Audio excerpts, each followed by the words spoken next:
Sachal news net work کی videos میں خوش آمدید۔ ناظرین، ویڈیو سے متعلق اپنی قیمتی رائے کا اظہار کمنٹ باکس میں ضرور کریں اور چینل کو سبسکرائب کریں۔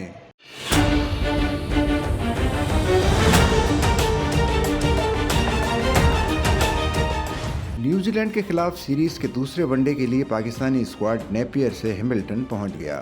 دوسرا ون ڈے 2 اپریل کو کھیلا جائے گا۔ قومی اسکواڈ نیپیئر سے ہیملٹن پہنچا، جہاں کھلاڑیوں نے پریکٹس کی۔ پاک نیوزی لینڈ ٹیموں کے درمیان سیریز کا دوسرا میچ 2 اپریل کو کھیلا جا رہا ہے۔ میزبان بلیک کیپس کو سیریز میں 1-0 کی برتری حاصل ہے۔ گزشتہ روز کھیلے گئے پہلے ون ڈے میں نیوزی لینڈ نے پاکستان کو 73 رنز کے بڑے مارجن سے شکست دی تھی۔ پہلے میچ میں قومی ٹیم 345 رنز کے ہدف کے تعاقب میں 44.1 اوورز میں 271 رنز بنا کر آل آؤٹ ہو گئی تھی۔ ہدف کے تعاقب میں پاکستانی اوپنرز نے جارحانہ کھیل کا مظاہرہ کیا۔ اوپنر عثمان خان اور عبداللہ شفیق نے 83 رنز کا آغاز فراہم کیا، تاہم عثمان 39 رنز کے مہمان ثابت ہوئے۔ بعد میں عبداللہ شفیق بھی 88 کے مجموعی اسکور پر پویلین لوٹ گئے۔ انہوں نے 36 رنز بنائے۔ کپتان محمد رضوان اور بابر اعظم نے تیسری وکٹ کے لیے 76 رنز کی پارٹنرشپ قائم کی، تاہم رضوان 30 رنز بنا کر وکٹ گنوا بیٹھے۔